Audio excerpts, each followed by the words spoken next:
Hello everyone and welcome to episode 169 of the Xbox Hall of Gamers podcast. This week I'm joined by Cameron. Hello. And Kyo. Hello and welcome to the Hall of Gamers podcast. My name is Kyo and this is Matt. Yeah, it's me. It's me as usual. That's true. I did forget to introduce myself. That is true. I am still the same person as most weeks. We got a fair amount of news this week. It's been a bit of, well, yes, Cameron. You are not the same person as you were last week. Well, let's get into the I'm not. I would look. We can get into a philosophical argument about what the self is, but I feel like that's a little too highbrow for our audience. That's definitely like Patreon material. I'm sure Legacy would love to hear us spout philosophical. There's a fair amount of news this week. Like, there's a little bit going on. Obviously, we talked about the GTA stuff last week, but there's a trailer. It's really good. Go check it out. As always, we do the show live on Twitch. Xbox Hall of Gamers is a place to find us. Come say hi, hang out. We got Legacy in there as well. We got my wonderful wife is also joining us. How you guys been doing? Kia, let's start with you. How you doing? I have been really busy this week. Just like between work and I've been painting some rooms actually. So caulking the walls, filling all the little gaps and stuff. Because why would you want to replace full panels that need to be replaced? That really, really need to be replaced. When you can just fill the cracks just in and then paint over. Yeah, it's fine. Exactly right. So yeah, we spent a good amount of time cleaning these rooms, and they were filthy because we never go in there. And then just painted for like a whole day. So yeah. So and then getting called into work and working like part sales and part like back rooms stuff at work now actually at the moment. So it's just like I'm just jumping all over the place. I haven't played anything outside of with you guys, so spoilers. So. Cameron, what about you? Yeah. I don't say I'm all over the place, but like I'm keeping up with my walking ever since the achievement challenge ended last month. So I'm trying to keep steps up. I'm still doing my weight loss stuff. And then yeah, it's just been flat out work. Because I'm doing 3 different jobs at the moment, and then just wedding planning. Yeah, right. I got my ring today. Oh, nice. Yeah, nice. It's too big. I have to get it sent back and get a new one. Yeah, that's right. Slightly too big. Better than being slightly too Is that small. a weight loss thing, or as in you measured it? Yeah, just the weight in your fingers. That's the problem I have with mine. That's why I'm not wearing mine at the moment. It's like I just have to Like your fingers should be your fingers should be the fittest part of your body. That's true. Right? You crab claw in those controllers all day, so. That's true. Well, to be fair, he's mostly like RTS these days, so I don't know. That's he's got to keep up that macros. All right. Well, good to have you guys here. Let's get straight into it. We got a couple of questions this week, which is wonderful. Our wonderful Patreon and Twitch watcher here, Left for Legacy, has asked us a question: what's a video game from your childhood that not many people may have heard of? I wonder what prompted this question. I'll reveal that later in the show for the people who aren't on our Discord. Okay. Any thoughts? Anything that kind of springs to mind? There was a little bit of chat in the Discord, which I can't bring up right now because I'm using it for streaming. But yeah, I don't know. Anything that spring out to you guys as like things you played as a kid that were kind of like more niche or?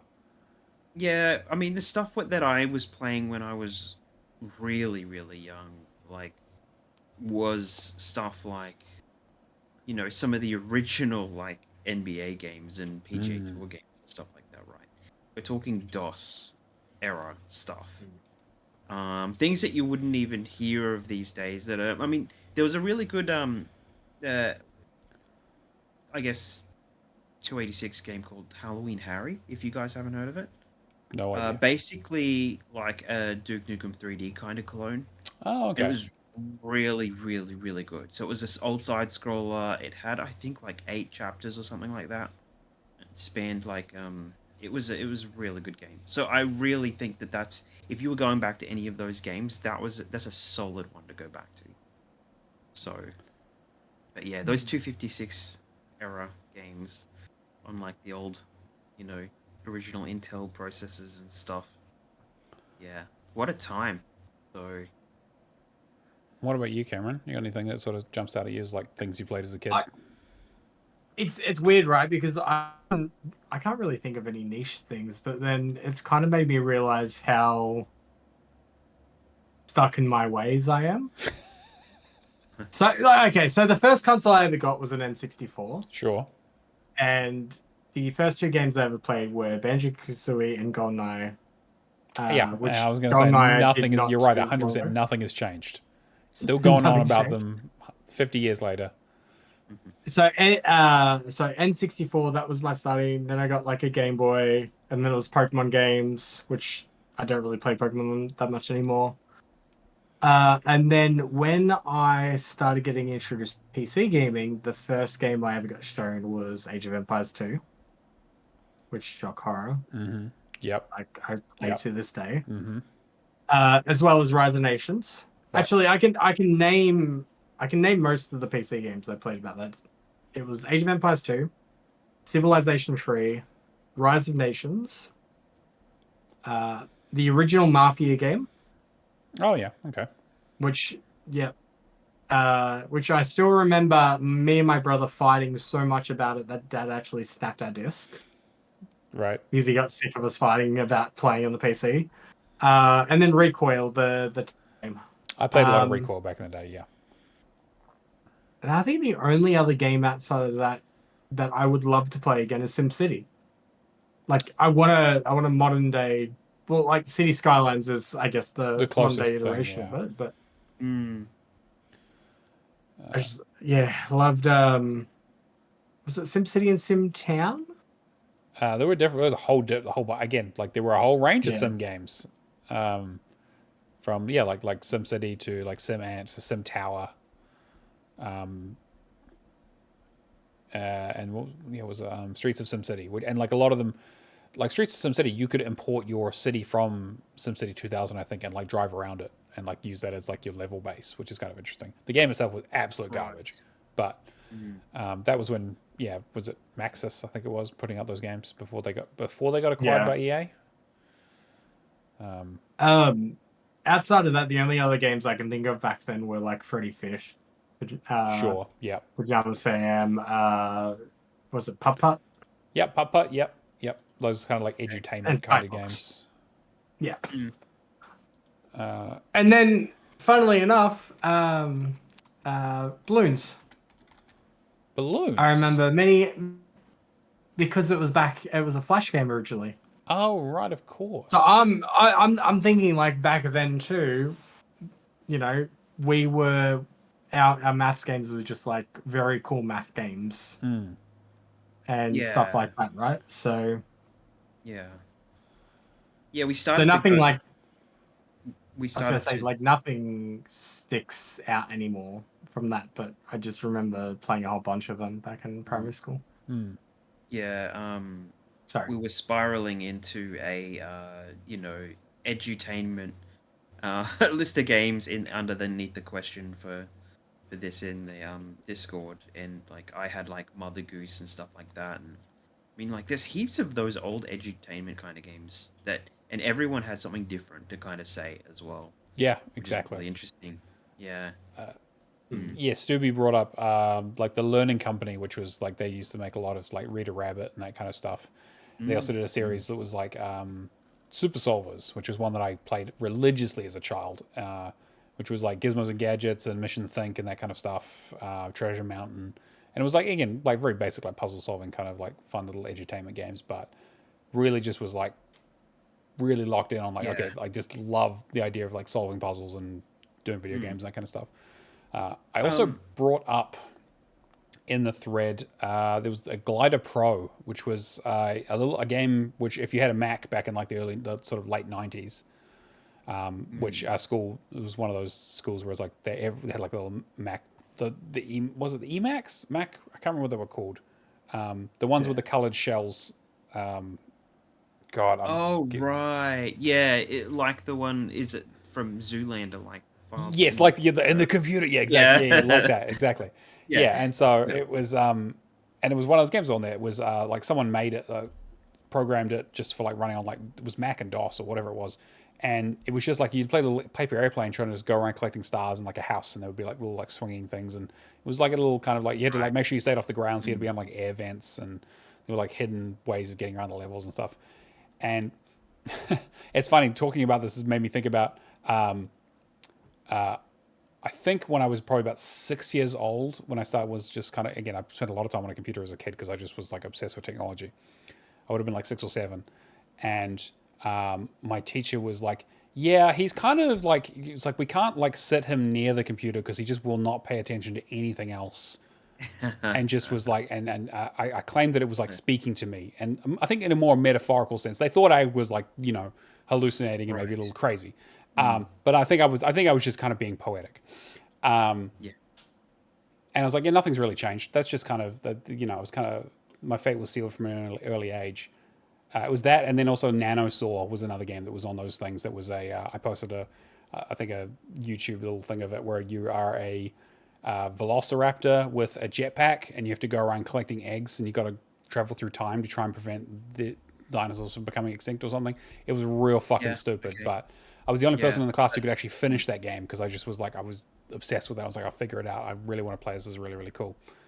So completionist from a young age too. But I didn't really get into console gaming until like, I didn't like own a console till the PlayStation 1 at like kind of the end of its lifespan. Crash Bandicoot was my first video game. It would have been like 1999. That just reminds me of like early console stuff. Did you guys ever see Mario is Missing? Oh yeah. Yeah, I haven't That is super obscure, kind of edutainment kind of game. It's a weird game. You had to find Mario in different parts of the world.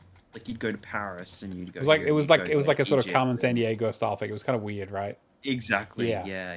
So yeah, I remember it was the first time I think I ever saw the San Francisco Bridge. Huh. I think. Yeah, 1993. Interesting. It's a wild one. Yeah. I didn't even. Oh yeah, I was going to say it's before my time. Yeah.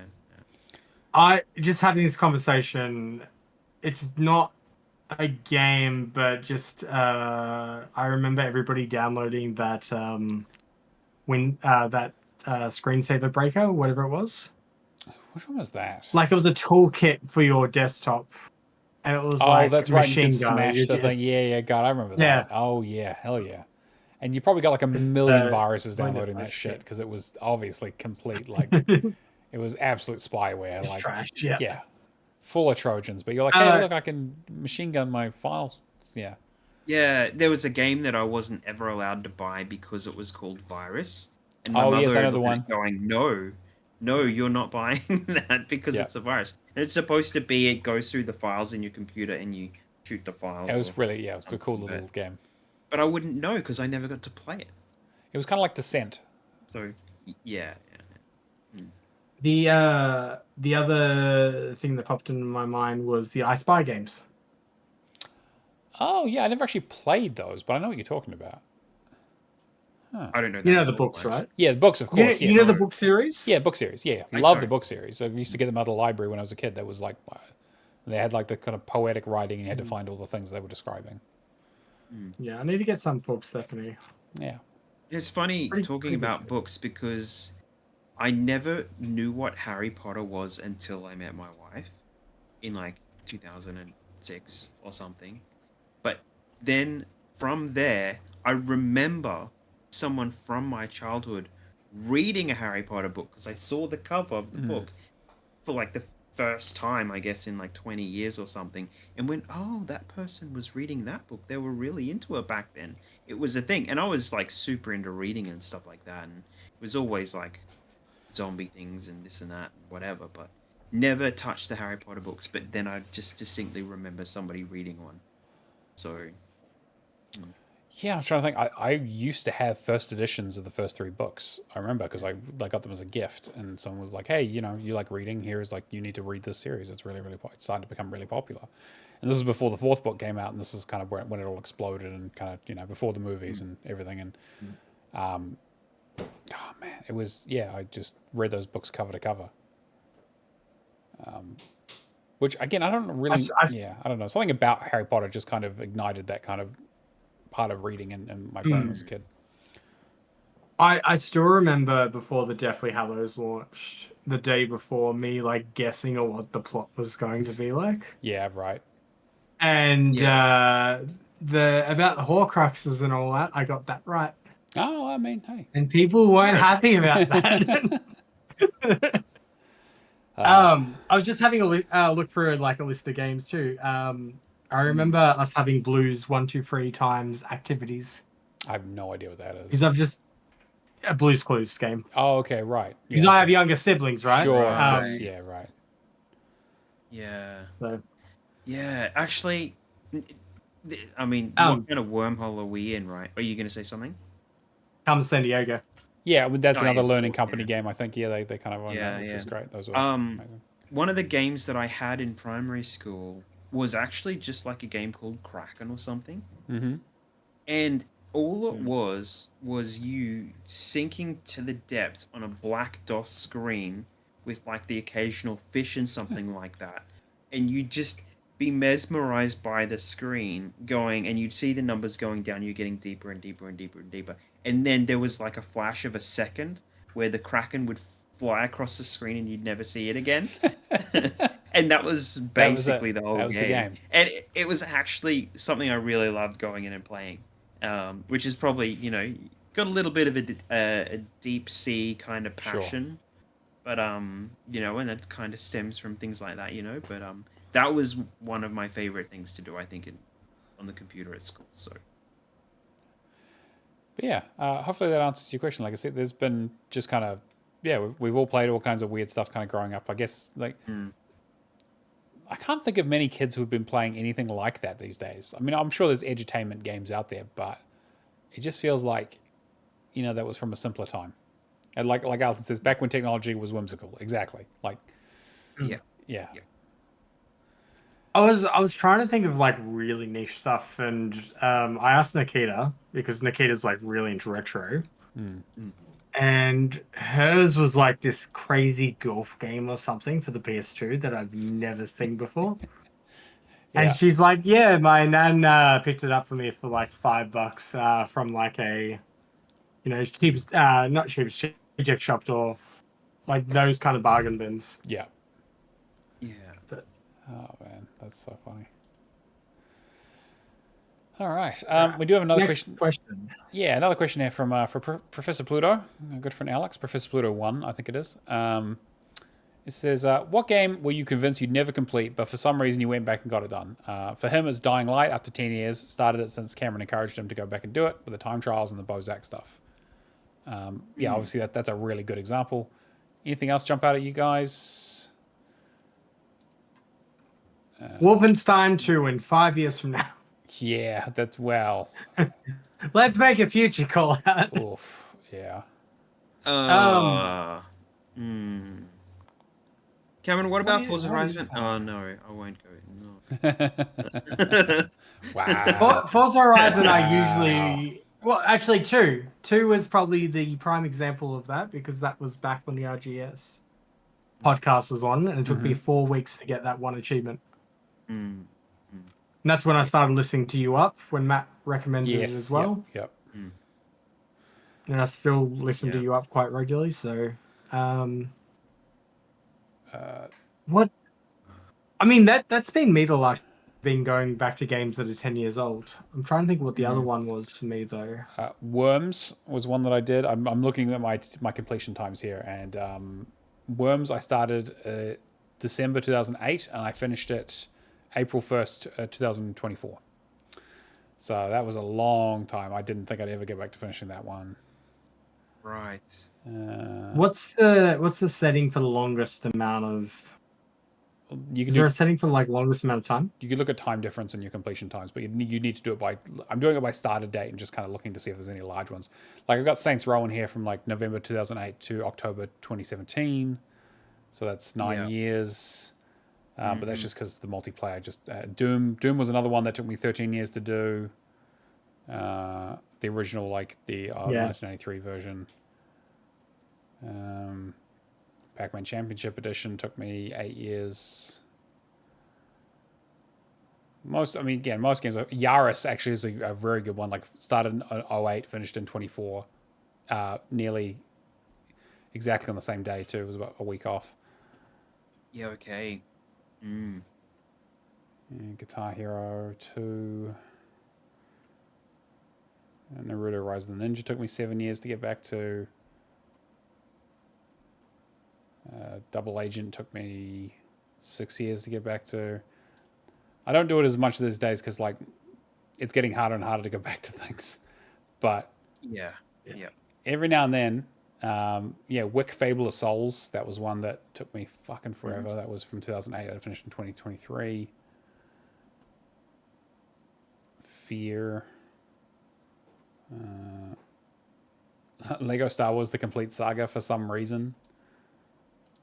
They just never went. It just took me 8 years to get back to.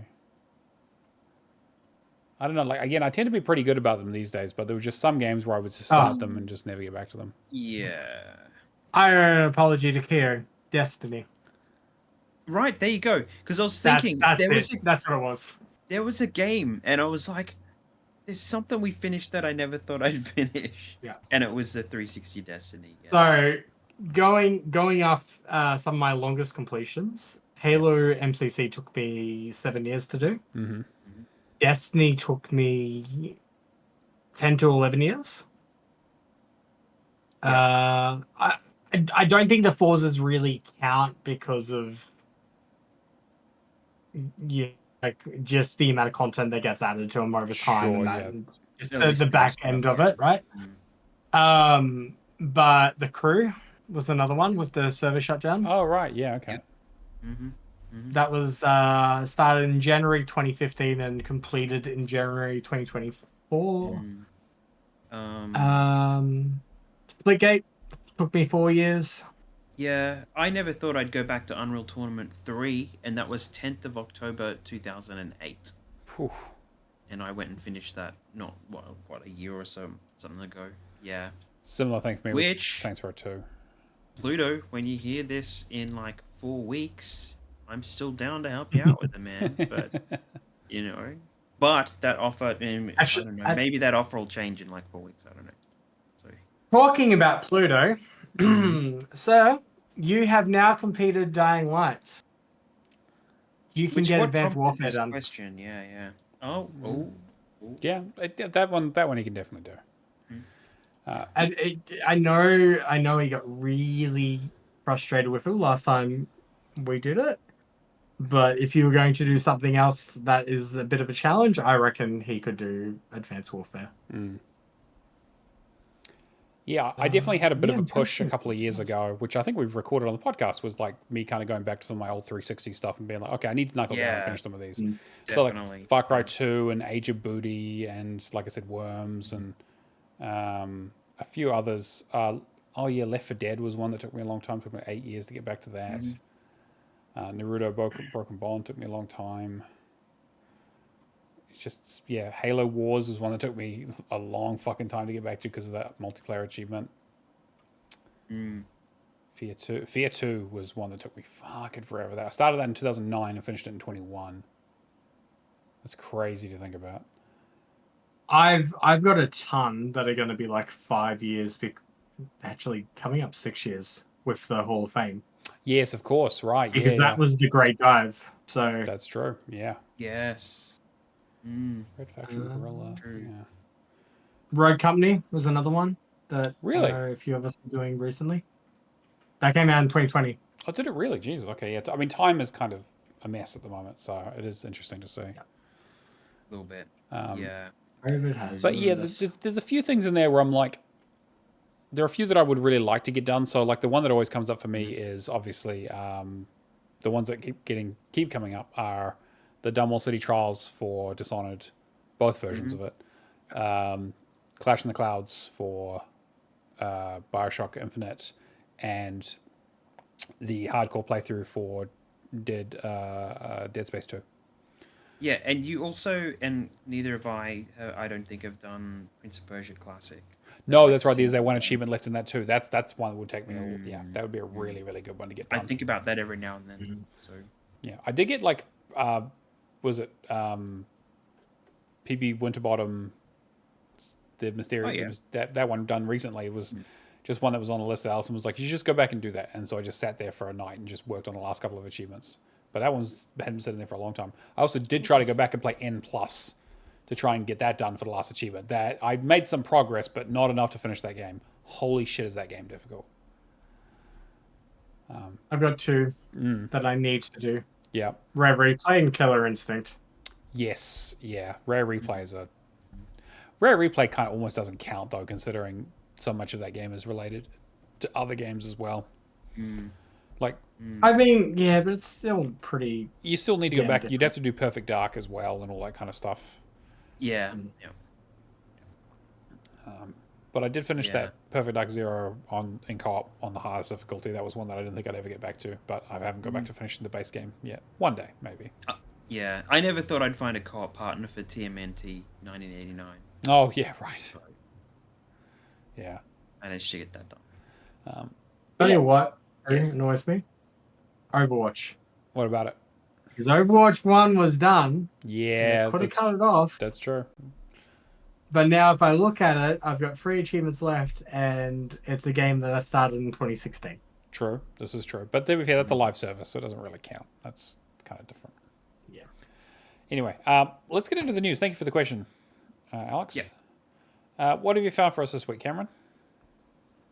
All right. So starting off, we'll rip the band-aid off straight away. Microsoft is to cut thousands more jobs in another round of layoffs. It's cutting 3% of its total workforce in what appears to be the largest round of job cuts since the company laid off 10,000 employees back in January 2023. So just the layoffs will impact employees across all teams, levels, and locations. I think it was originally suggested that wouldn't affect Xbox, but now that reporting was incorrect. Yeah. But you kind of nearly have to say that so it can be like anybody can now be cut, kind of like. So they're not like discriminating across teams. But... So they have about 228,000 staff. That they will have 228,000 employees by the end of June. This wave of layoffs is likely to impact around 7,000 staff members, so I'm guessing that's going to be the final number after. In a statement given to CNBC, Microsoft spokesperson said the company will continue to implement organizational changes necessary to position the company for success in a dynamic marketplace. Which means I don't think. Yeah, it's more corporate bullshit. But yeah, the first ones to go will be the reps that come into retail stores. Yeah. I was going to say what to teach staff about products. What retail stores is probably going to be what it's going to end up being in that case, right? I mean, fuck. I don't know. Someone does bring out that obviously Microsoft has also grown their workforce a little bit and now reducing it again. But it is fucked that they're cutting so many people. I'm always curious. I'd love to be a fly on the wall in some of these meetings just to understand what they're actually saying when they want to do this kind of stuff and like the real reasoning, not just the corporate bullshit they try to feed us. But they made a lot of money this year, and so it just feels like completely out of pocket for them to be like, yeah, fuck you guys. It always feels like the squeeze these days. It's not like ever the case of we want to invest long term in our staff or anything like that now. It's just they want to invest long term in AI to replace all the stuff. Yeah. All right. Not much more to say on that, unfortunately, but it's just, I mean, layoffs seem to have slowed down a little bit this year as compared to the last couple of years, but the amounts are still we're still seeing a lot of, or at least the news about them has slowed down a little bit. We're still seeing them every week, every couple of weeks or so, which is really unfortunate. Yeah. All right, next story. Ubisoft delays major games, but says Prince of Persia remake is finally on track. Yeah, I've heard that one before. Sharing the news in its latest earnings release, the publisher pointed to its decision to delay Assassin's Creed Shadows late last year in subsequent successful release and positive reception earlier this year. Although Ubisoft does not specify which games were delayed, its statement strongly suggests they are titles in its biggest franchises such as Assassin's Creed, Far Cry, Ghost Recon, and Rainbow Six. After a thorough review of its pipeline that just took place from October-December, the group decided to provide additional development time to some of its biggest productions in order to create the best conditions for success.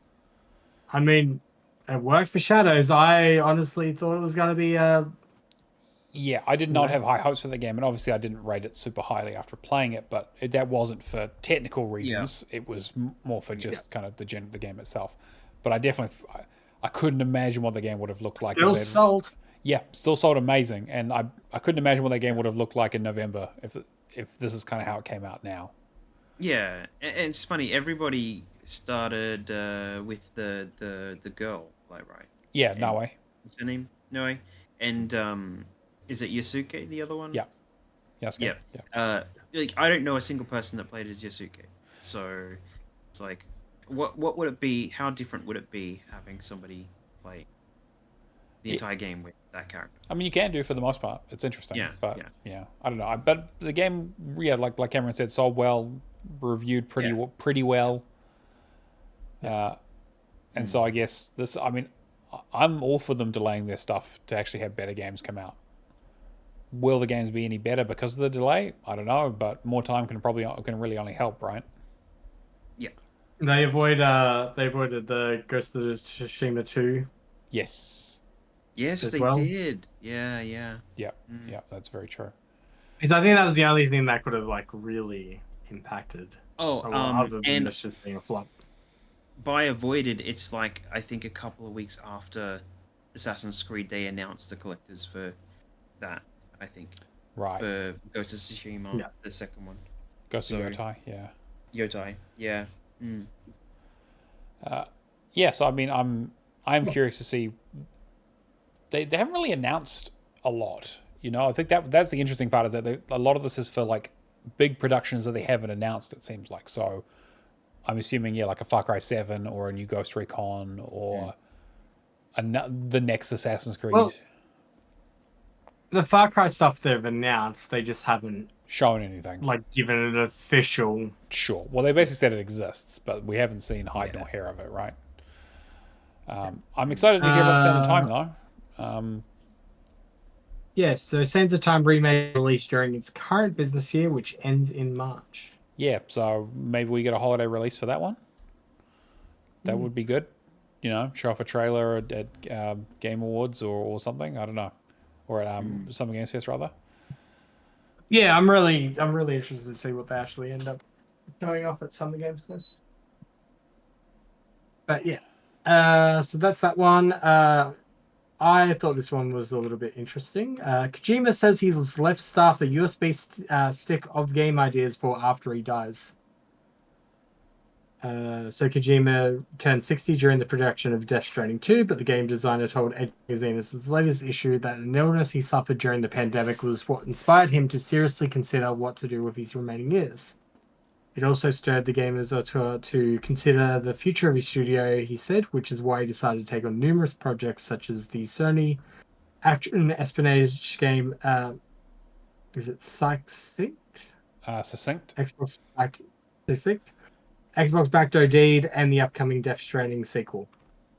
I thought this was a pretty interesting read. It's a great idea. Yeah, I mean, like, Liz, you say it's a great idea, right? But like, we already know one CEO has left a USB. Yeah, that's true. When I did see Kojima and USB, I was like, oh no, Kojima, what have you done?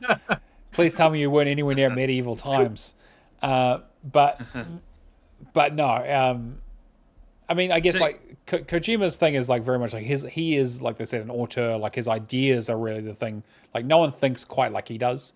And so to have something of that, even if it's just like, I don't know. What he really needs to do is put it on a PS1 memory card with readable files that when you put it in Metal Gear Solid 1, Psycho Mantis Psycho reads them Mantis. out. Yeah. Only when out. it's in the second slot. Yes, Yeah. exactly. Yeah. It's like Psycho So Mantis reads them out. yeah. Oh, you like And that- Castlevania? yeah. Yeah. So that's the way that you decode his ideas. I love that idea of just Psycho Mantis talking to you about Strand games or some shit. Oh man,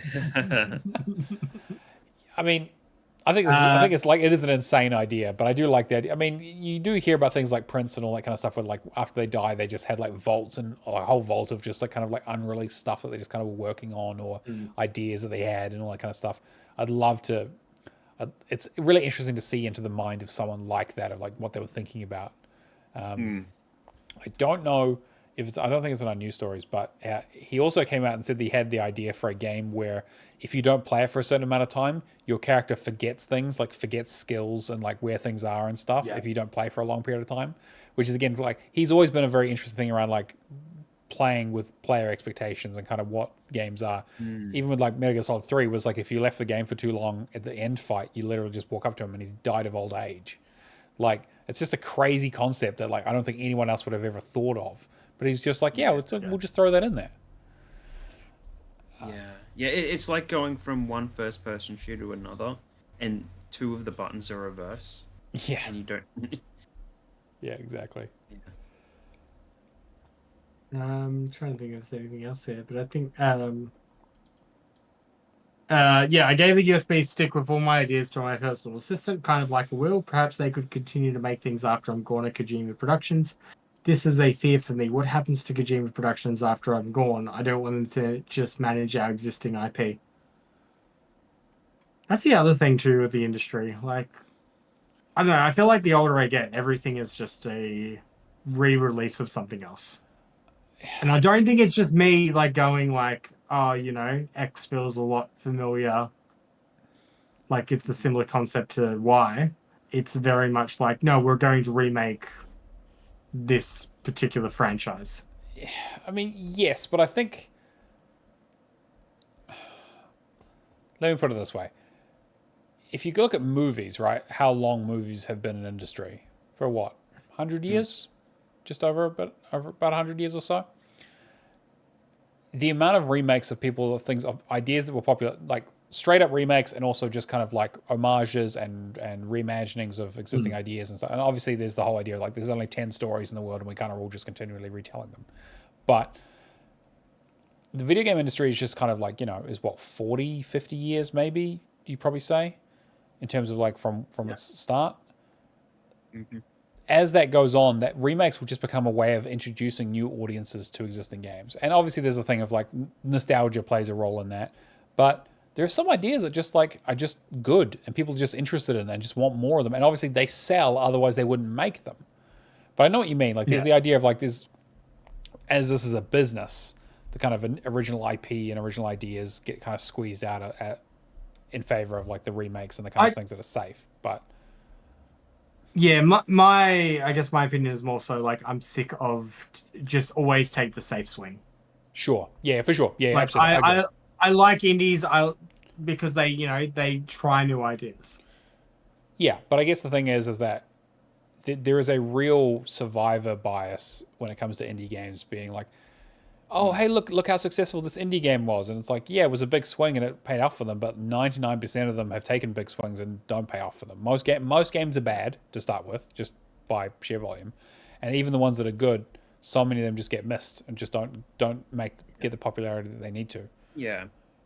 And there are so many copycat games of other games that it's just wild to think, you know, like that, like we're already kind of a little bit there. But imagine if we got to the end of the copyright of, like, the legal copyright of some of these IP, and then like you get, you know, Winnie the Pooh, Blood and Honey. What kind of wild stuff you would get out of Mario, you know? He references the movie. He doesn't even reference Winnie's Hole. Oh my god! You telling me Winnie's Hole isn't on your wish list? Winnie's Hole is definitely not on my wish list. I'll tell you right now. I didn't know what Winnie's Hole is actually. So Cameron's about to tell you. Yeah. This is the erotica podcast. So Welcome. You know, Ring of Pain. This is Cameron Edgy. Cameron Shadow. Edgy. Shadowless edging. Shadowless Edging. Oh well, I've got a title for this episode. All right. Listen. You know, Ring of Pain. That was on Game Pass. Yes, Ring of Pain. Yes, I'm aware of it. Yep. They're bringing. So Ring of Pain didn't. I don't think it did too well for them. I don't know. I don't know anyone who talked about it. To be honest, I don't think it. I mean, it had the Game Pass still, and yeah, for sure. Which is obviously that works. When I was talking to one of the devs off the team, they said when they were doing Winnie's Hole now, they needed something that was going to give them leverage in terms of marketing. Sure, which makes sense. Yeah, if they want to do something a bit out there.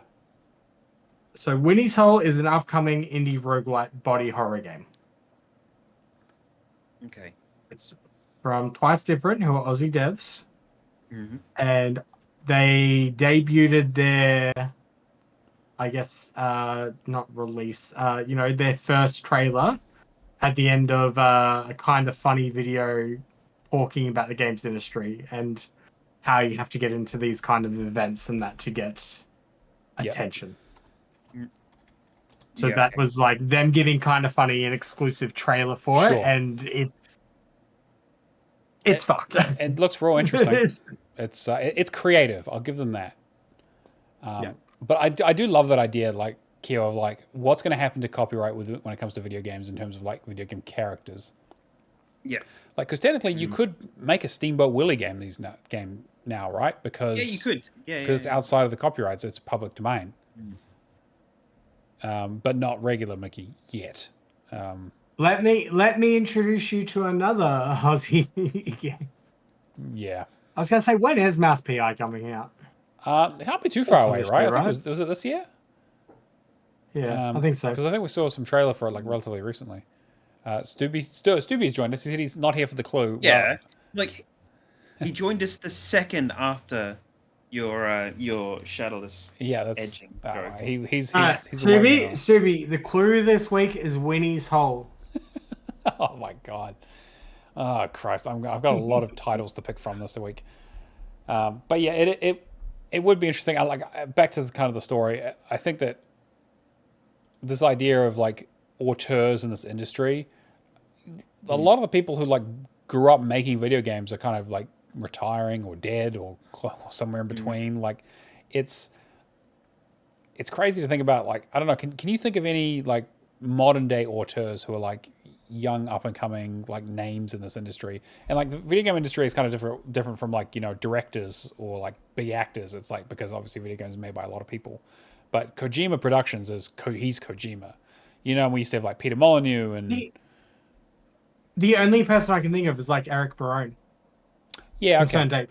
Yeah, Concerned Ape. Yeah, for sure. Yeah, and the only reason I say that is because I've been served so many trailers of him going on Bobby Lee's podcast? Yes, yeah, Bobby, yeah. Yeah. Yeah, right. Which Bobby Lee is a massive Stardew fan, so yeah, true. So it makes sense. He's talking about potentially doing another Stardew game. But just thinking about like who is that next generation of like big names in video games? And maybe it's like people like Local Thunk, or maybe it's more in the indie space as opposed to kind of the big studios. But I don't know. Well, that's the thing with indies though. Like, sure, you'll have your people like Eric Barone, and you'll have people like who's the guy that's making New Genix? Yeah, the Super Meat Boy guy, right? The Binding of Isaac. Yes, yeah, I can't remember. I'm suddenly blanking. But yes, I don't. But there's going to be some legacy people like that. Their games will be followed because of. But the other good thing about the games industry is, you can have a breakout success like Balatro and that, and the other thing is like he also did Super Meat Boy, Blueprints is like a standout this year. I don't know the dev's name though. Right, that's what I mean. Is that like I guess. And some of them, like you have people like Local Thunk, right? Obviously, who did Balatro, and he like literally doesn't show his face. He's like, no, I want the game to speak for itself. He doesn't really want to be a personality, although he is kind of a personality online at least. Yeah, gets Ben Starr to go up and pretend to be him or whatever. Yeah, I just don't. I mean, isn't that the kind of personality you want to be, though? Ben Starr, 100%. Ben Starr just getting Ben Starr to do all your like public appearances. Ben Starr is one of the funniest people in video games. He's that man is probably like is someone I would think of as like in that space. Yeah. Yeah. Well, I mean, Joseph Ferris as well. I mean, Joseph Ferris is actually that's probably the right answer, right? I think he's probably the one of those standout people who's like a real visionary. Consistently creates amazing games. Really passionate. Yeah. It's people like that though that push the industry forward. Oh, for sure. Yeah, exactly. People who aren't afraid to take bigger swings. I guess like Sean Murray is probably another one in like Hello Games and No Man's Sky and that kind of stuff. Obviously, he was a big visionary for that, and obviously it didn't work out to start with, but now obviously has had this sort of a big resurgence. Yeah, I'm trying to think if there's anyone else, but it is interesting to see as like you like as this kind of old guard like kind of retire or move away from video games, who's going to replace them at these industries? Right. I looked up most influential people in games. Yeah. Kojima's top of the list, of course. Tim Schafer is another good one. Yeah. Although he's also like, he's been doing that since the early days. Yeah. I mean, a few of these are like since the early days as well. It's like in terms of new up and comers. I mean, the rest of this list is like your Gabe Newells, your Sid Meier, your I don't know these other people. Phil Spector probably is on that list, probably somewhere. Not straight away. But yeah, Phil would be. I mean, Phil with especially Game Pass and that too. Oh, that's But anyway. Yeah, I guess I'm just curious. I'm just thinking like Yoko Taro and other like. I'm always interested in what's happening on the Japanese side as well, because obviously that's a interesting microcosm of the industry that's kind of a bit different from what we have in the West. But yeah, really cool that Kojima's kind of like getting his ideas out there just in case, and also just kind of he said like he kind of mentioned it's from an article in Edge magazine that like looking like getting sick and seeing other people passing away is kind of making him reflect on kind of like his legacy and what he wants to do and making sure that his studio is kind of well served. And like when you think about it, like Brandon Sanderson finishing off the that series of books. What's it called? Was it what did he do? Wheel of Time? No. Wheel of Time. Wheel of Time. Yeah, he finished off the Wheel of Time books. Yeah. So, and that was based on the notes that his wife gave him or something. So, it was. Yeah, that's like because that was. I mean, like George R. R. Martin's also talking about that, right? Where he's like he doesn't know, like if he's getting on, and that was the same with Herbert as well, with Dune and that sort of stuff. So we have documented cases of people passing before works is finished.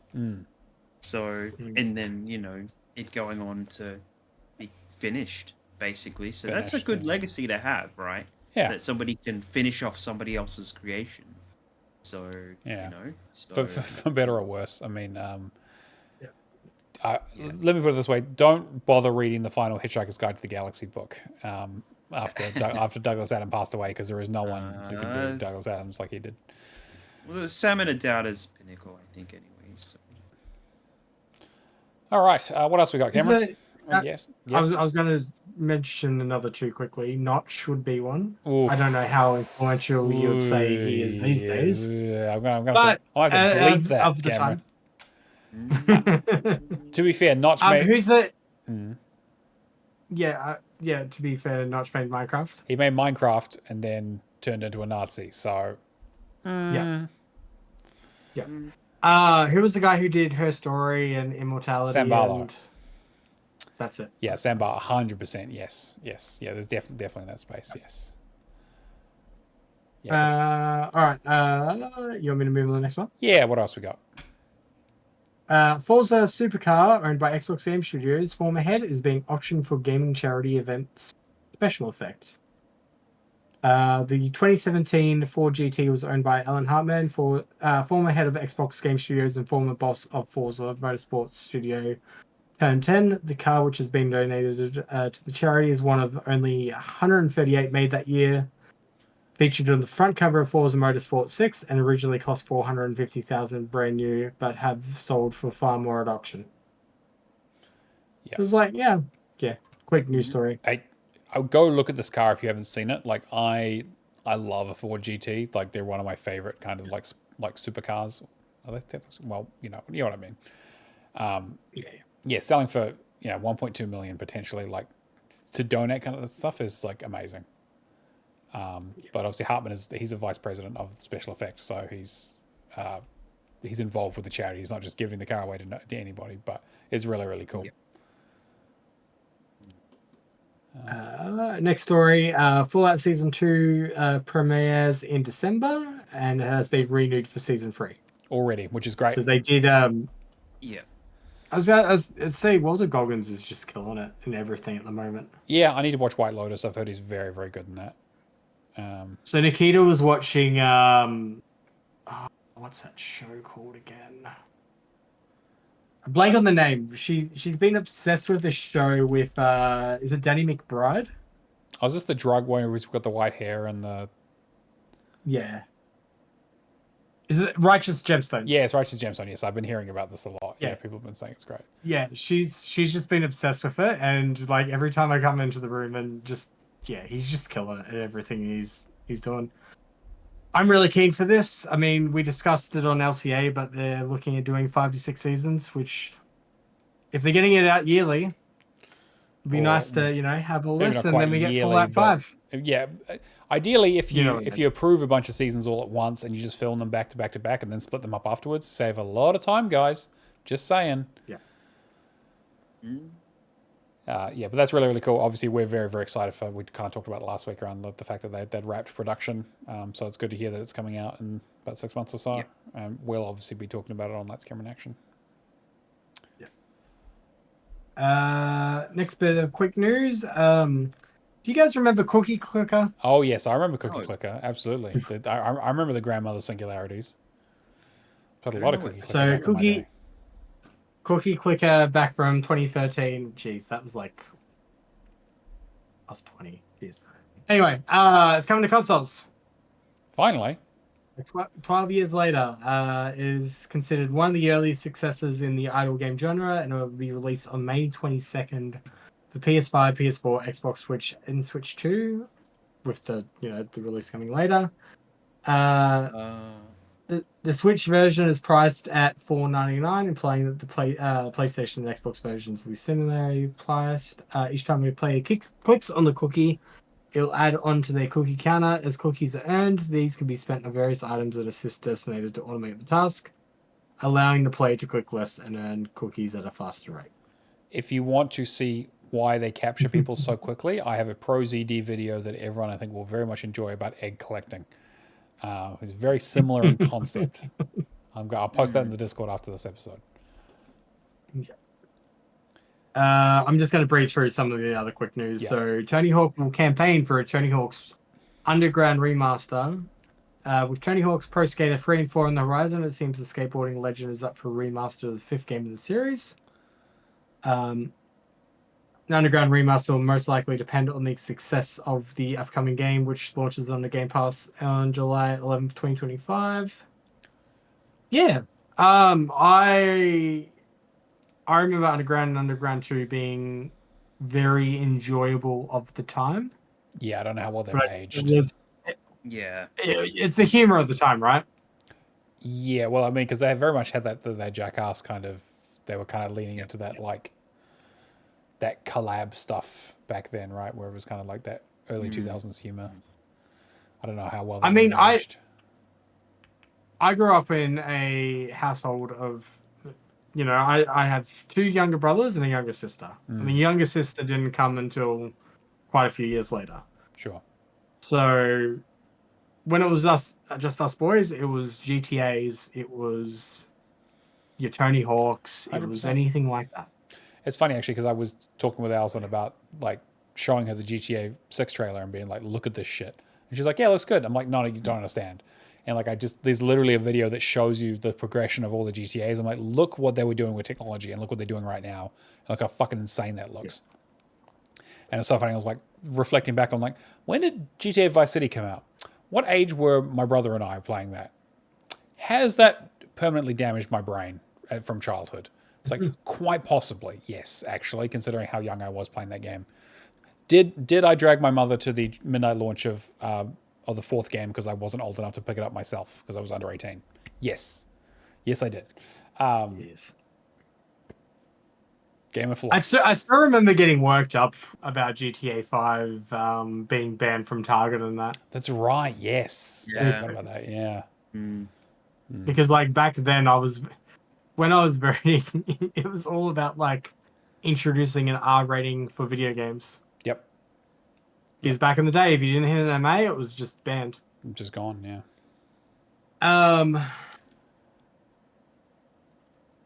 I was gonna say, just you talking about GTA 2, it's crazy to think too, if you take a moment to stand back, like how much time has passed, like from us to like childhood to adulthood, like technology advancing is just crazy. But Well, the fact that like open world 3D games have been around for so long, even now, Yeah, is just crazy. So yeah, it's like GTA 3 basically invented the genre in that, or at least codified it in that big way, going from 2 to 3, and then being like, oh yeah, that was in 2001, and you're like, oh, that's fucking insane. That was 25 years ago. Yep. All right, I'm braced for the rest. Star Wars Outlaws is getting 6 new Xbox achievements with its Pirates Fortune DLC. I'll probably pick this up, and I'll probably play Assassin's Creed Shadows at the same time. Yeah. Apparently it's like 3 to 4 What hours. about you guys? I'll pick it up when I play Ubisoft Plus next, but I need to wait for a few more DLCs to come out before I buy another month. Yep, no, fair enough. And I quickly wanted to mention that American Arcadia, which was the Truman Show-esque kind of game, is finally hitting consoles. Yes, looks great. Really want to play it. So I will be very keen to play this one. And then, I mean, I would talk about news enough. I was going to quickly just mention like Summer Games Fest schedule and all that being out. So Yeah. Xbox Showcase is in a few weeks. yeah, right. Yeah, let's do a bit of a dive on that next week, I think, maybe, and we'll just kind of talk about what we're excited about. The only question I would ask is, how do we feel about Outer Worlds 2 being the game that they showcased this year? I think it makes sense. It does make sense, but I've probably seen enough of it. Just want to see it when it comes out, really. Yeah, I'm kind of with you. Want it to come out. I feel like they maybe don't have...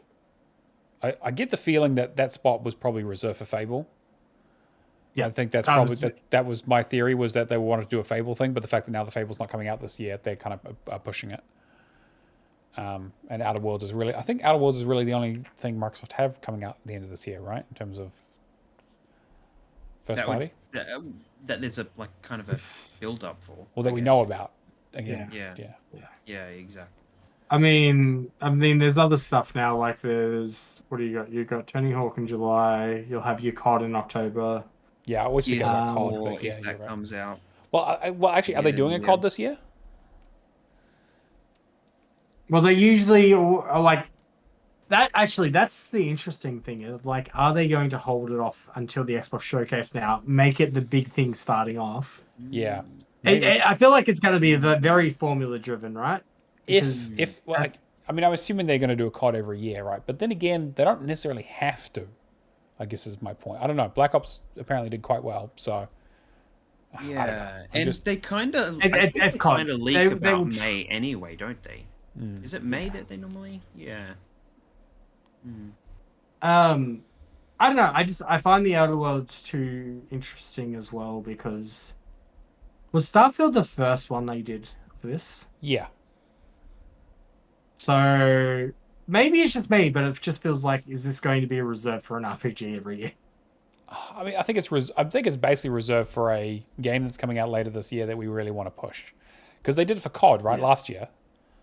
It was a pretty big push, Black Ops. Yeah, they did a Black Ops. Oh yeah, it was last year. Yeah. They did the Omni movement. That's right. Yeah. All that stuff. Yeah. So I don't know. I mean, I guess it makes sense. Like they won't do a Tony Hawk one because it'll basically already be out or be close to being out. So, and there's not really that much to say about it. So, an RPG made by Obsidian is a, if they had a new Fallout game, if they had a new Wolfenstein, if they had a new, they'd probably talk about it. But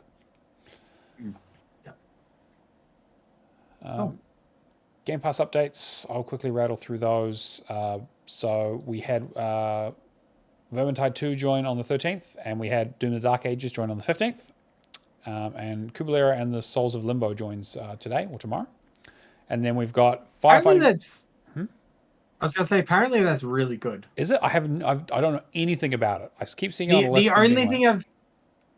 only thing I've heard so far is like the other game out of this list you need to keep an eye out is this, because it's going to get overshadowed by Doom, but it's really good for an indie. So I don't know. I'm going to try and check it out, but I don't know anything about it. I don't even know what genre it is. I don't know what it looks like. I have to just look at some trailers. And then May 20th we have Firefighting Simulator and Police Simulator. We haven't had the kind of next wave announced yet. So we're recording this on the 16th, so I guess we'll see. We also don't know what's leaving Game Pass next. Obviously, the initial list will be done by the time you hear this. But, I am very curious to see what's kind of leaving. Yeah, and if I can't play Doom, maybe I'll do Calibra. So Calibra is a papercraft kind of... It looks like Chicory. Oh, okay. Like really colorful, vibrant, all that. Where you're just meeting Souls of Limbo. Great, I'm fine with that. Sounds great. Patreon, and it's published by. It's published by Fellow Traveler. So, Citizen. What is it? Citizen Sleeper. Those kind of okay. Right. Yeah. Patreon.com/HoloGamers. If you want to help support the show, any amount helps. We basically do any kind of before and after show content, plus Lights, Camera, and Action. Any other extra podcasts that we do go straight onto the Patreon. So if you want to get some extra content from us, we don't gate it at any amount above like $2. So if you donate $2, you donate $10, you donate $100 a month, whatever it is, you get access to all the content. We don't want to restrict people. We literally reinvest right back into the show. It basically just covers our costs at this point. So we don't kind of, we're not retiring or we don't have Swiss bank accounts or anything like that. If you pay the 100, the calendar might happen. To be fair, yes, we are definitely open to bribery. But I just want to shout out our Patrons. A huge thank you to Lee Howard, Mikhail KV, Natolinator, Admiral Awesome, Happy Moogles, Kung Fu Skills, Hack and Pone, Cavalier 07, Old Mate Clown, Mace J, Left for Legacy, and McNulty. We literally could not afford to do the show without you guys, so thank you all so much for your support. All right. With that out of the way, we also have our Bimestral Burden, which is our theme where we come up with every 2 months, try and get you playing some different games, get people in the community talking about stuff, arguing over what counts and what doesn't. And so for May and June, we're doing Blind Leading the Blind, which is completing games where you can give your orders to your AI teammates and units. So your RTSs, your some RPGs, again, this up for debate, tactics games, your XComs. I did Oblivion recently. Which was an interesting one. Breakpoint counts because if you're playing by yourself, you've got AI. Yes, a lot of like Ghost Recon, a lot of those games where you have those AI tactical, Ghost. A lot of the Tom Clancy genre for sure. Yeah, I brought up the question the other day. It's like, do you need people to do like AI to progress in like Metal Gear Peace Walker and like Metal Gear 5, like to build your resources? Yeah, I mean, I think 5 definitely counts because you have companions, not even just like the guys you recruit, but like literally like Quiet and D-Dog and D-Horse. And you can tell D-Horse to take a shit on the road and it makes a car spin out. So I think that counts. Well, for the horse alone, I guess. Yeah, I guess. But let's get into what we've been playing. Keo, I know you've only been playing one thing, so we'll let you talk about it. All right. Well, I mean... Well, Breakpoint is really where we're at with that, right? Yeah. So, I'm a little bit behind you guys, but we finally finished the story. So now we can just kind of go through and just chill a little bit and actually just go collect everything and, things like that. So, what do you guys think so far? Like, we breezed through the story. We didn't even pay attention to the cutscenes. Like, what happened again? Can you give me like a scene-by-scene breakdown of everything that happened at Breakpoint? We actually break it down into points for me. Thank you. I mashed every button, working out which was the skip cutscene button. Mm-hmm. I think every single time there was a cutscene. Yeah, That's pretty much I think what happened. it was between Sorry, that sorry. and mashing the sync drone button were the two main mashings that we had playing through that game. Oh yeah, working out how to use the sync drone, to get that achievement. Yeah, that was a big deal too. So. That I'm missing that I need to do. Yeah. And how are your arteries feeling after that Macca's burger the other day? Oh, probably about as good as after the KFC burger I had today.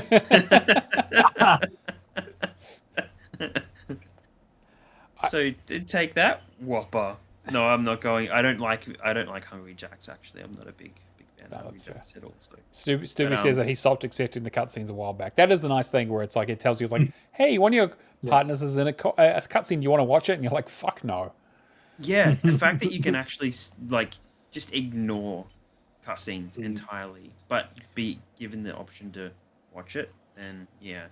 So, because in Wildlands, we just had the thing is like mission doesn't complete until everybody's watched the cutscene, or skipped the cutscene. So there's always one person, me mostly, just watching all the cutscenes. One person who had to get to the door because they were on the other side of the map because they weren't doing the mission with us. You know, not naming any names, Cameron. Yeah.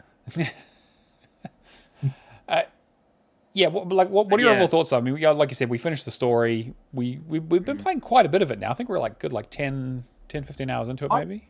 Yeah.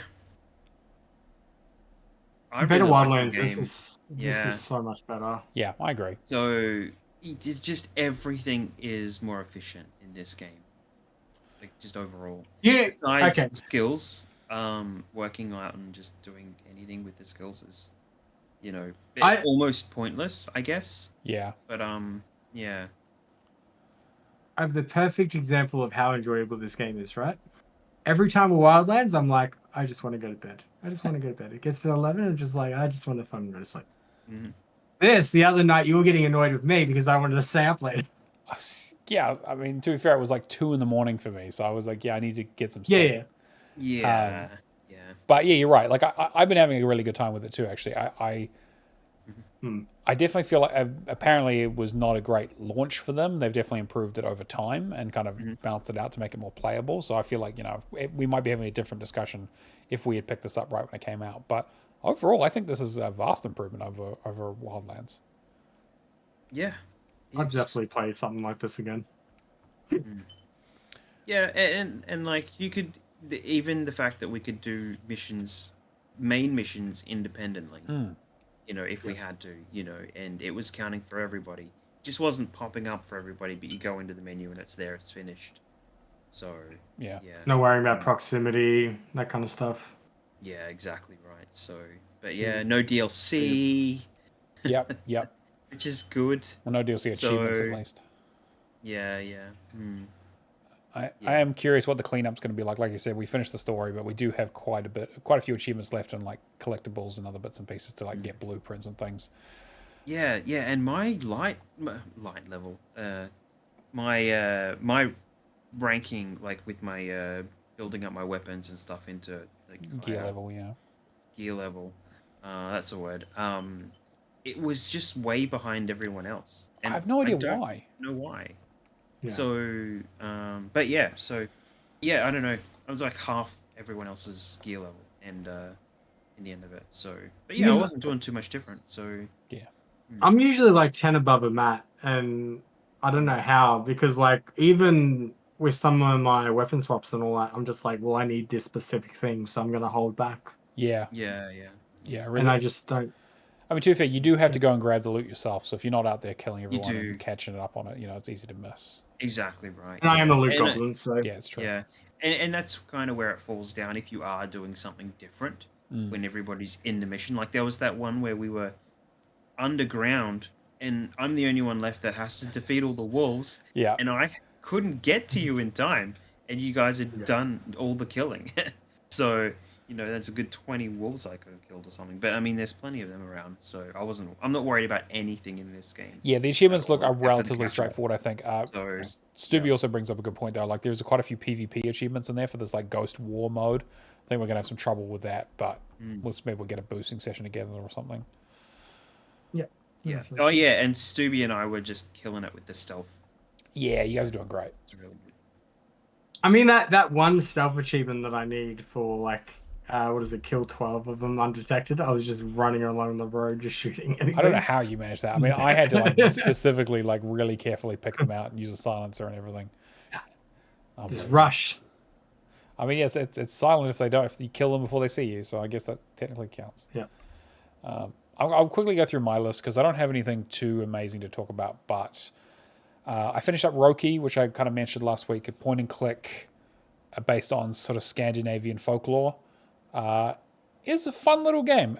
It's got sort of 3 chapters, and they're quite different in terms of like chapter 1 is very much like scene by scene by scene. Chapter 2 is much more freeform, the kind of more classic, like go around, do various missions, come back to areas with new items and use them on different characters and kind of like a lot of backtracking. And then the 3rd chapter is like you're in one zone, solve all of the big puzzles in this one zone to kind of unlock the gate for the final part. I liked it quite a bit. I think it was interesting, but not amazing. I picked it up because it was on the TA. TA had like an article, like they're starting to do a thing now where they don't just recommend every easy game. They like actually have proper recommendations of things that are on sale. And the game was like 85% off. So I was like, fuck it. It was like a few bucks. Picked it up. Yeah, I liked it. I don't think it was anything amazing though. I wouldn't recommend it unless you want kind of like a relatively chill point and click kind of adventure game, but I don't think it's amazing. Yeah. One thing that I really want to warn against is Char. So I was up late last night working on this because I had like 2 achievements left or 3 achievements left for 100% of the game for getting all the outfits and for finding all the treasure chests. And the treasure chest thing is the classic, like you pick up one, you open it, it shows you a map to where the new one is. You got to go halfway across the map and figure out the clue to find. And so it's like a chain of like 21 of those. Got all of them, got all the outfits as far as I'm aware. No achievement. I got the 100% achievement, but no achievement for all the outfits and no achievement for all the treasure chests.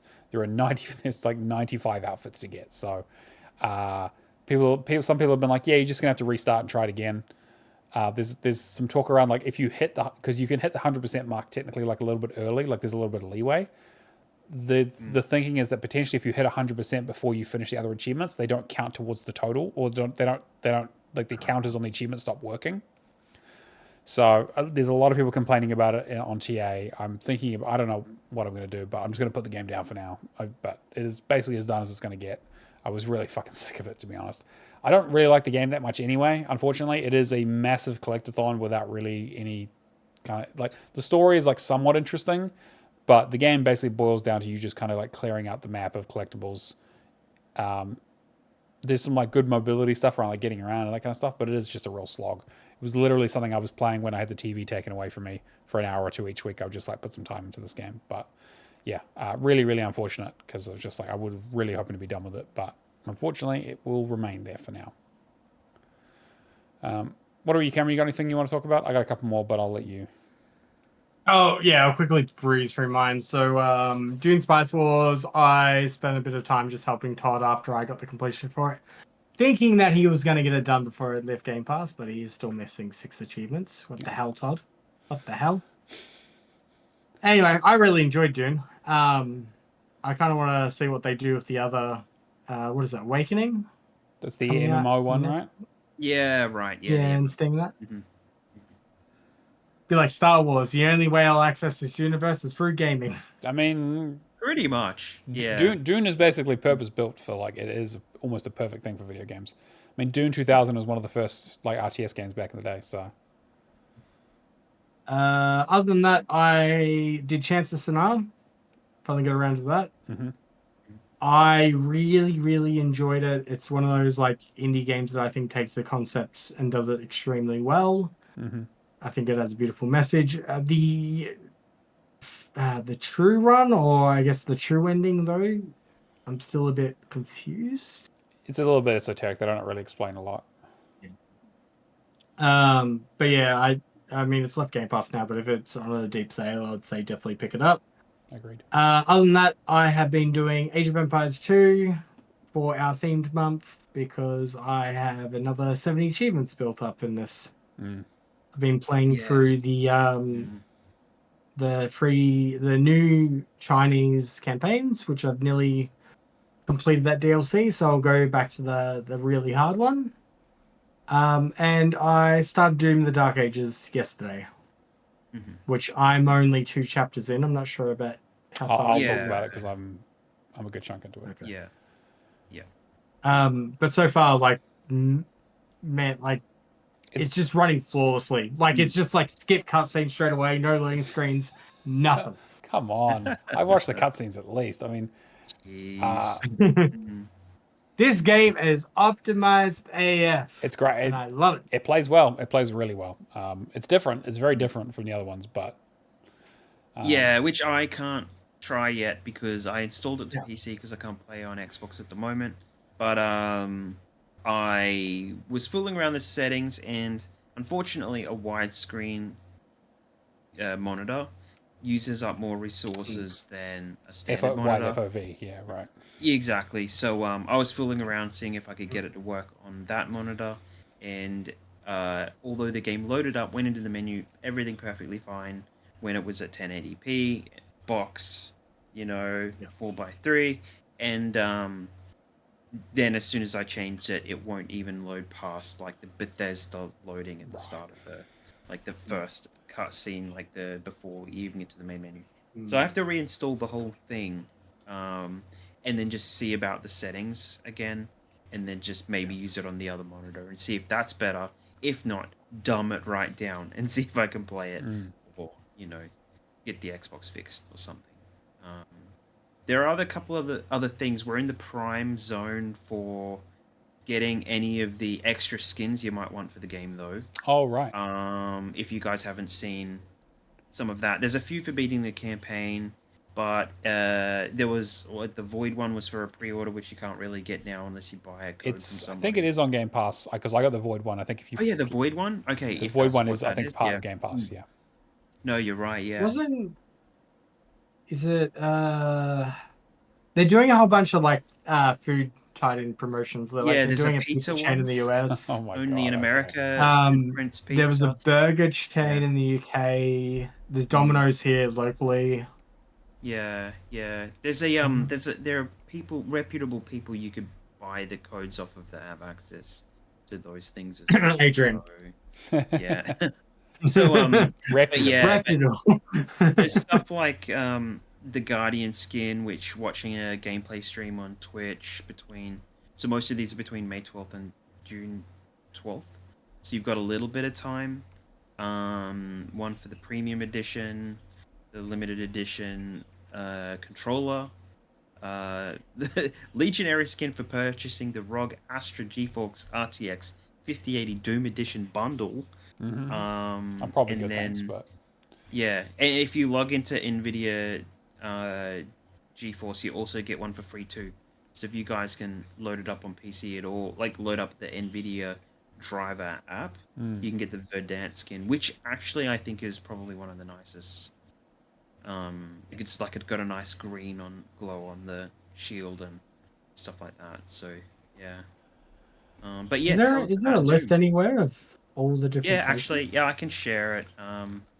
Maybe just in the somewhere. Clutch Points has an article on it. That kind of has a few different ones, and so you can kind of see more.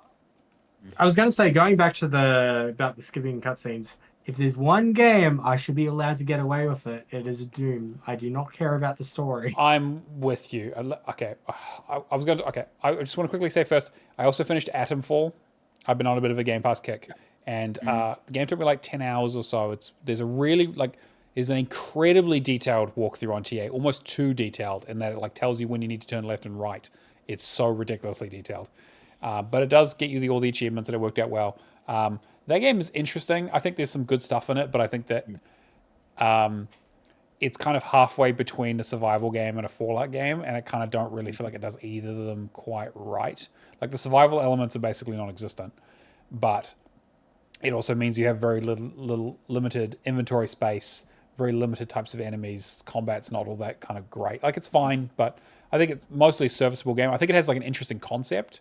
I just think the execution is kind of maybe not quite as interesting as I was hoping. But it is, like I said, it's quite a small game. There's only kind of 3 large areas and then kind of smaller areas within those, like little mini dungeons. Was there any technical issues or? No, I didn't have any technical issues at all. It worked out really well. So, I mean, I'd recommend it, but I wouldn't like don't rush out and play it. But I think it's a decent game. It's like a 7. It's like a classic 7 out of 10 kind of game. I have been playing a lot of Doom the Dark Ages. So I am on level 20 of 22. So I'm nearly done. I'll be done with it tonight, hopefully. Jesus. I mean, it is only a 15-hour completion. It is not a long game, to be fair. It is a very straightforward game, but it's massively accessible. So that's like, ideally, like this is a game anyone could play.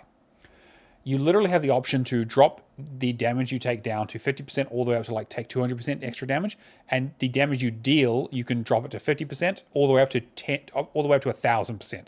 So you can do 10 times the amount of damage with every bullet if you really want to. You can have auto run on. There's kind of stuff for like colorblind modes. I've changed like the parrying. There's like a parrying thing where it's like certain abilities are parryable, like red versus green. I've changed those to blue so I can really easily see them. Like mechanically, this game's great. I haven't been bored at all. The levels are like for the most part, are relatively like quite short and sharp, like maybe 20 minutes, 30 minutes. Some of them drag on towards the end a little bit, but enemies are fun to fight with. The melee is really, really chunky. Like it feels fucking amazing to just get up into someone's face with a mace and just beat the fucking shit out of them. It's really, really fun. My biggest issue is with the story. The story is absolute garbage, unfortunately. I'm trying to follow it. I haven't skipped any cutscenes. I'm really making an effort. But the game really expects you to go into the codex and read stuff about characters. They just throw you in. And I like Eternal had a bit of a story to it, but it was like, at least like the overall narrative was, hey, robot tells you need to go and kill 3 hell priests, and then you need to go stop the super gore nest because it's going to take over Earth, and you need to, like, it kind of pointed you in the direction and you would go there. Yeah. This game is just like you teleport in and you're at a new location, and like I feel like I'm missing cutscenes. I feel like I'm missing context. They just kind of skip between stuff. They're like, here's the next cool area, and like I get it. Like obviously, you're right. Who gives a shit about the story, right? But it feels like they give a shit about the story because there's so fucking much of it. There's so many cutscenes.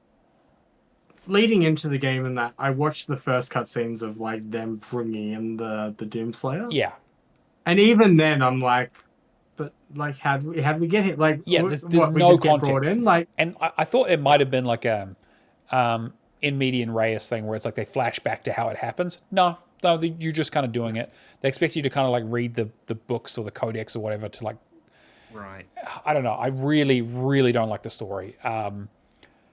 But I'm having a pretty good time with it. The music it's not Mick Gordon. It's really not Mick Gordon. But the weapons feel fun to use.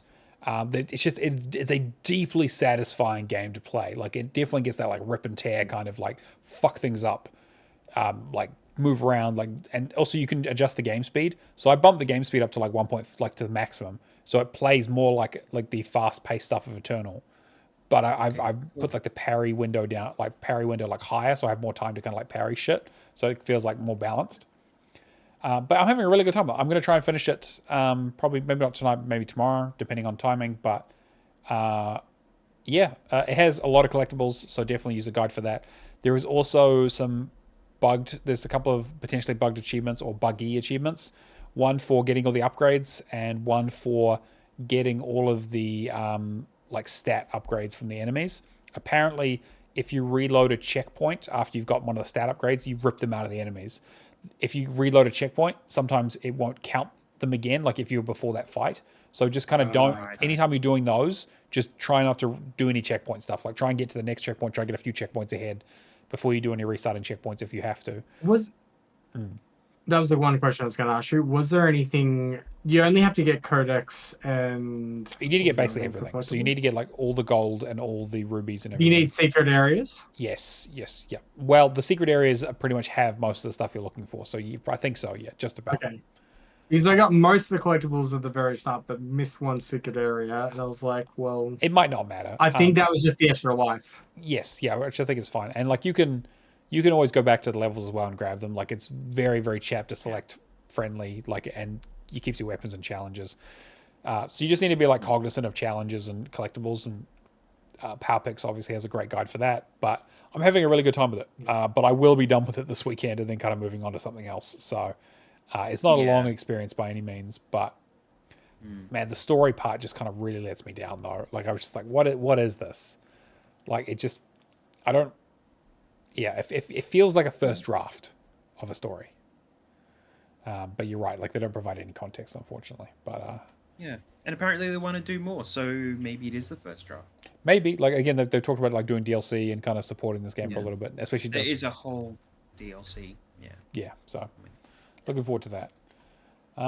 But that's about it. I played a little bit more of Expedition 33, but again, like only small chunks of it. I really want to put more time into it before I do a full sort of deep dive into it. All right. Anything else from you guys? No, not really. I mean, I finished my work on the Kane and Lynch games. Oh yes, yeah, runs. Nice. But I don't really want to mention that because there's a whole heap of toxicity going on with that. Yes. Just for anyone out there trying to do any of this stuff, just be nice to other people trying to do these things, and just don't be a shit about it. There's just some really heavy toxic things going on across the third-party communities and stuff like that, like with any of this stuff. So if you're getting really blindsided by something that you can't control because there's people doing shifty things or whatever, just stay out of it, come back to the game later or something, or just leave it alone. Right? Yeah. So because it's not nice. So but yeah. All right, we've also got the word challenge, everyone's favorite competition, where I come up with a game, you go on our Discord and guess it, and if you get it right, you win, and a gift pops up, and sometimes it works, and sometimes it doesn't. This time it did. And so we had a winner, and so the clues were, the game has its own language, it's part of a multi-game series, has UFOs, you spend most of the game flying, and it's from a series that also has games about cars, a game about building, and a game about insects. And Legacy finally got it with Simcopter, which is the game that sort of spurned his question, because no one had fucking played Simcopter, apparently. I'm the only one. I reckon you are. I got like a bunch of these kind of like Maxis games, and I think it was like a 5-pack. They had like, I think it was like Sim Tower, Sim City, Streets of Sim City, Sim Ant, and Simcopter, I think it was. Yeah, or something like I was on the right track with it because I'm like, okay, he's mentioned ants, and then it was like, okay, Sim Ant. Yeah. I knew Sim Ant was gonna be like relevant to that, but I'm like, I can't for the life of me think of like the car game that you're talking about. So, which was Streets of Sim City. So it's a car combat game. So like kind of like Vigilante 8 and that sort of stuff. It was fucking terrible. Most of the games are bad. Simcopter, I had a lot of fun with playing it as a kid, but it was also quite difficult. But yeah, congratulations, Legacy. We'll have a new game for you guys next week, so stay tuned. Sorry, Stubby, no new clue. But so you can keep fishing if you want the Cameron's clue. We told him what the clue was. You told him what the clue was. Yeah. Yeah, so he's just got to go back, and then Matt's just got to make a answer tie around that particular clue. Keo, do you happen to have the leaderboards up? Yeah, Professor Pluto is third on the leaderboard with 8,030 score. Yep. Wait, what? Yeah, right. I don't know how that happened. Yeah, he's on there. Yeah, but it's very, very close between second and third. Calevra is at 8,070, so only 40 points in front. And Thrash Forever is 35,325. Jesus Christ. Yeah, so, and is right up there thrashing everybody. As always. So, nice one. That's really good. Cameron, you want to do completions? Yeah, alright, Alright, so Moonzom did Crime Scene Cleaner and Call of Duty. Rapture did The Big Con and Chance of Sonar. Leafclaw did Tech Glitch. Just Jake did Haunty. Shane did South Park Snow Day, which he did not I want to play this, but he did really not like it. Ickle did Planet Lana. Sigma did Rust Console Edition, which is also getting Was the Xbox One is getting And, delisted next month? It's getting delisted, and there's an upgrade for it coming. Yeah, it's the end of this month, I think. Like, there's two like games that are kind of being overshadowed by their delisting and upgrades, and that's Black Desert and Rust. Mm-hmm. Yeah, both. Also, like Texas Chainsaw Massacre is apparently going free to play or something. It's delisted. peer-to-peer. It's going peer to peer. So it's basically like a couple of weeks ago. I think we mentioned Evolve reverted back to peer to peer. Yeah, okay. Yeah. Wait, is Evolve peer to peer? It is now. Yeah. Yeah, but it actually doesn't work, and you can't connect. To yeah, there's a bunch of shit missing from it. Yeah. I was gonna say. I know, and right? then Vex, I mean, we can Vex try. finished Borderlands 3. Yeah. I'm missing 3 achievements to get. You could try and go back to them. That would have been a good one to go back to. Give it a go. I have it installed all the time in hopes, so I'm going back to it one day. So. All right. It's one of those games. Well, I think that's going to bring us to the end of episode 169. Nice. Thank you very much to my wonderful co-hosts, Cameron and Keo, and wonderful Patreons to help and put the show together. And for you watching and listening at home, if you are a listener, you can always catch the VODs on YouTube. You want to see our wonderful faces. If you happen to miss us on Twitch, as I said, we always do the show live on Twitch, Xbox Hall of Gamers. Anything you guys want to shill? Cameron, you got anything coming up? Keo. All right, Keo, what about you? Oh, just I'm shilling Keo. Yeah, You're shilling me. Okay, yeah. Just Keo live at home everywhere, and at How to Fix Gaming on YouTube. That's pretty much it for me right now. So amazing. Not much going on. And I'm Neomaster and everything, True Achievements, Xbox, and Discord.